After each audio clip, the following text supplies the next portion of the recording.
What do these 5 award-winning scientists have in common? They're the best in their fields, and they all left Europe for America. Their journeys are just a drop of the many, many that fall into the bucket we call the brain drain. When renowned minds from all over the world move to the United States for the purpose of continuing their careers and work in intellectual fields. But why is that? I mean, in the case of these scientists, it had to do with the outbreak of World War II, but it's continued ever since then. And not only that, it's gotten even worse and globalized. So how has America been able to continuously attract the most desirable immigrants?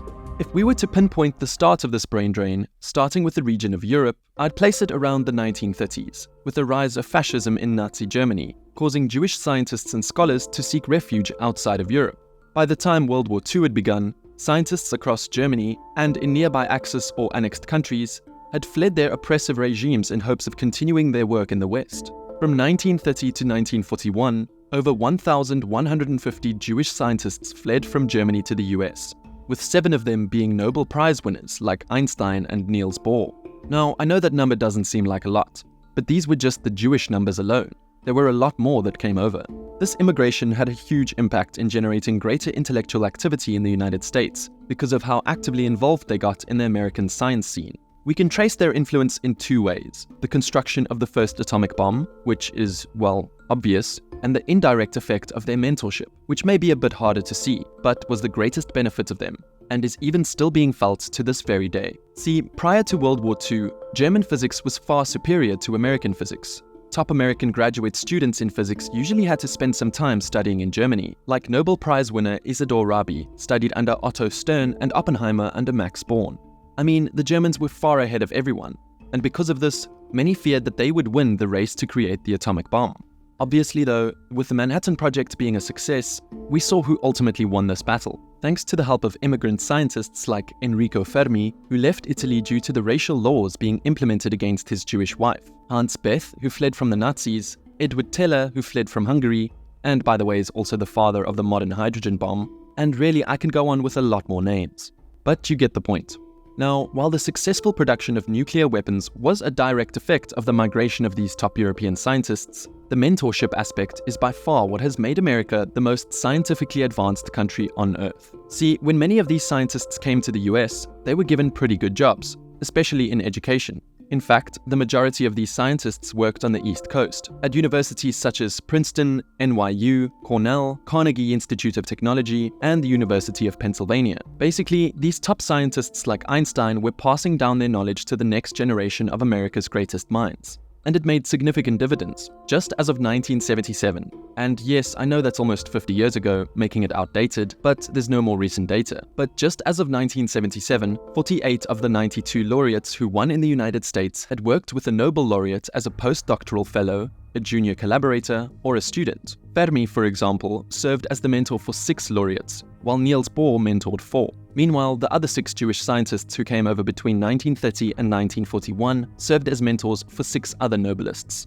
And of these 6 was John Bardeen, who served as a mentor for 2 Nobelists himself. So you can see now the chain reaction impact that occurred due to the mentorship from these scientists, which has continued to keep America as powerful as it is today. Of course though, World War II ended, and you'd think that the brain drain would have ended along with it, or at least the intensity of it after the fall of fascism. But that's not what happened at all. Instead, there was a second wave, but this time, instead of it being the scientists fleeing from oppressive regimes, it was the scientists who had lots of power in them. Like I said before, Germany was a country with brilliant scientific minds, even if it was taken over by the Nazi Party. After all, there's a reason German engineering has a long history of being associated with precision, reliability, and innovation. So when Nazi Germany collapsed, suddenly there were thousands of highly regarded scientists, engineers, and technicians that were basically there for the taking. They had 2 choices: either go to trial and spend the rest of their life in prison, or work for the US. This became known as Operation Paperclip. Originally, its official objective was to bring these experts to the United States for 6 months to a year to help America in the war against Japan. But after that ended, the world of geopolitics ended up transitioning into a Cold War between the Soviet Union and the US. So as a result, more and more scientists were being taken from former Nazi Germany to these 2 countries, to aid in their scientific advancement in their quest for winning the space race and overall arms race. Between 1945 and 1959, the US ended up covertly taking in more than 1,600 Germans for government employment, including notable people like Wernher von Braun,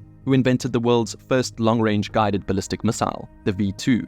and is also known as the father of space travel, and Kurt H. Debus, who became the first director of the newly created NASA.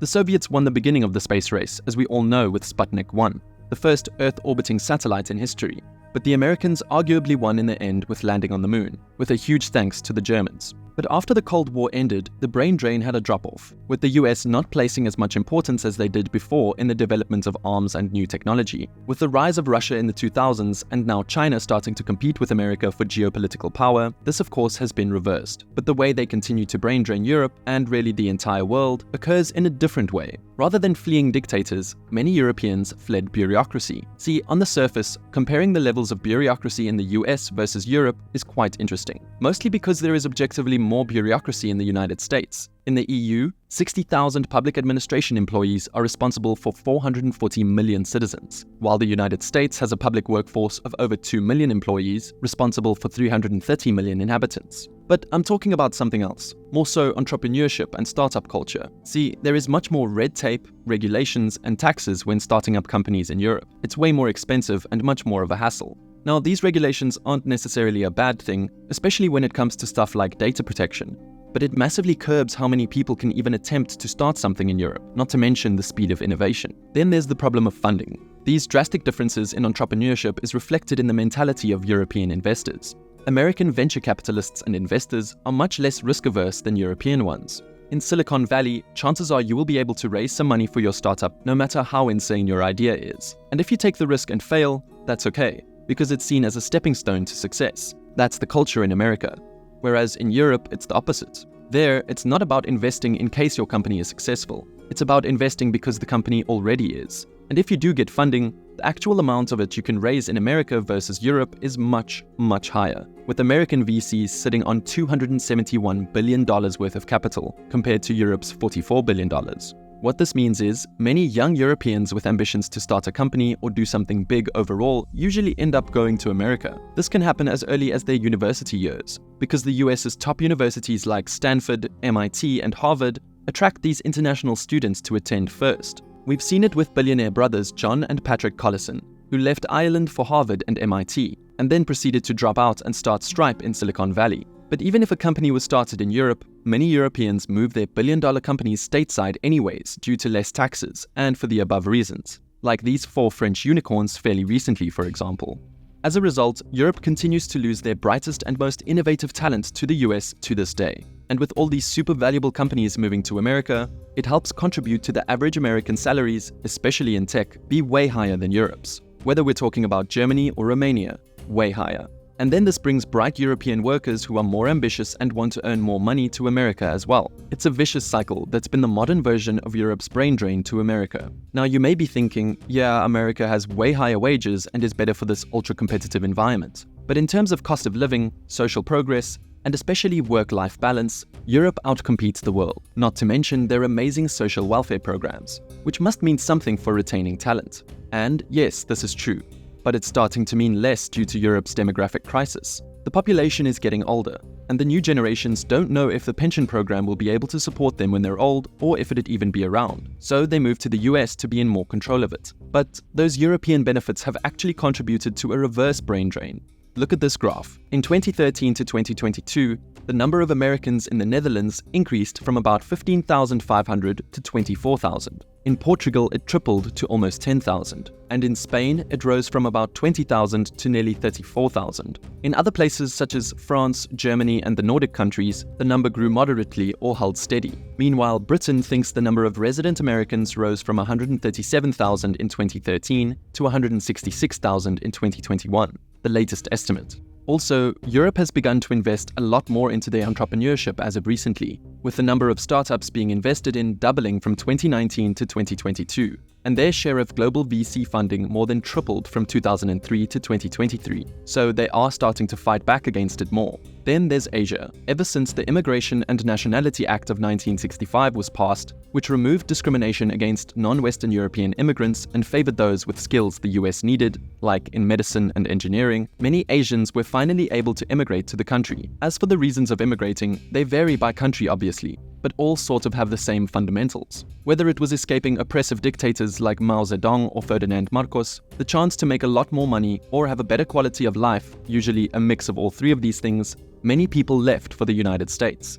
And since then, countries like China, India, and the Philippines have been especially affected.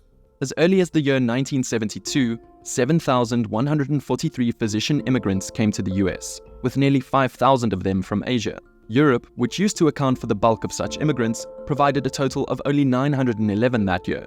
Chinese immigrants have only grown since, doubling from 1980 to 1990.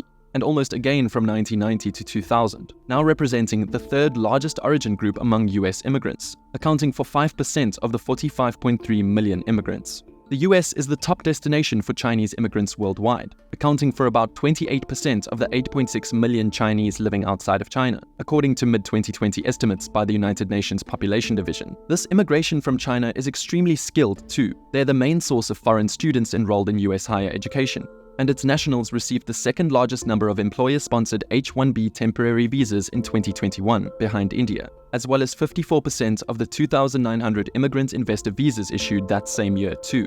Then there is of course India, the second largest origin group among US immigrants at 6%, the largest number of employee-sponsored H-1B temporary visas, and a country so affected by this there's even a new term being coined, the Great Indian Brain Drain.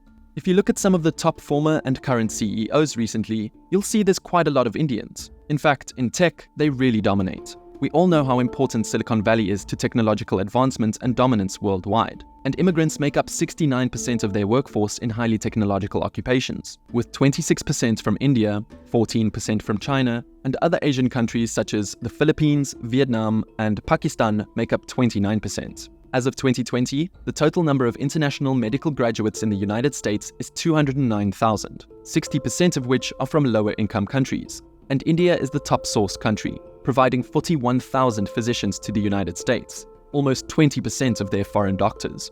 In the health industry, specifically nurses, the Philippines has basically propped up America's medical system. Now, this has been calculated.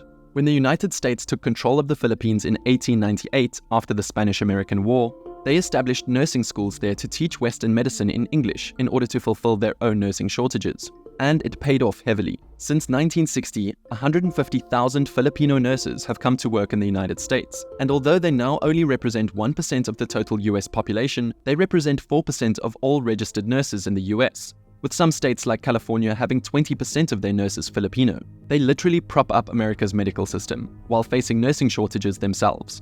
The story of Latin America is the same, except even more widespread. If you look at, for example, Venezuela, following the election of Hugo Chavez as president and then his successor Nicolas Maduro after him, due to their policies, more than 1.5 million Venezuelans have left the country. If you look at who these 1.5 million Venezuelans actually are though, well, according to a Central University of Venezuela study, they're extremely educated. More than 90% of those who have migrated have a university education, and of them, 40% have master's degrees, while 12% have doctorates and postdoctorates. That university also lost 700 of its 4,000 professors between 2011 and 2015, while the Simon Bolivian University, arguably the most prestigious STEM university in the country, had lost 240 professors between 2009 and 2014. Meanwhile, according to this graph from 2018, while 43% of Argentines in the US have college degrees, only 20% back in Argentina does. Now, none of this is really surprising. As I said before, people move to where there's better economic opportunities, safety, and less corruption. It's just natural. And when you're in a country like Argentina or Venezuela that's all the way in South America as opposed to being very close to the US, like Mexico or Guatemala, then only the rich and educated can afford to make that journey. That being said, in Mexico in 2013, they had 30,000 citizens with a PhD, and 1/3 of them lived in the US. All countries in Latin America have been drained, voluntarily of course. More than 80% of college graduates from Caribbean countries like Suriname, Jamaica, Haiti, Grenada, and Guyana have emigrated, mostly to the United States. Countries in Africa and the Middle East are geographically closer to Europe, So granted, most of them end up making the journey to Europe instead. But their contributions to making America powerful cannot be understated either. Unfortunately though, there's not many clear stats about this region to America out there. And so with that, obviously the US isn't the only country that reaps the benefits. We see Western Europe reaping the talent of Eastern and Southern Europe more so today. Singapore absorbing neighbors like Malaysia and Indonesia's educated citizens. And as said before, the Middle East and Africa to Western Europe as well. But there's no doubt, historically and currently, that America has been the major winner of brain drains. But that's to be expected of the country with the most opportunity in the world. The question is though, with many countries their top talents come from starting to make a way bigger effort to retain their educated workforce, what's going to come next? Because America needs all the STEM talent it can get, from everywhere. Only time will tell though. Thank you for watching.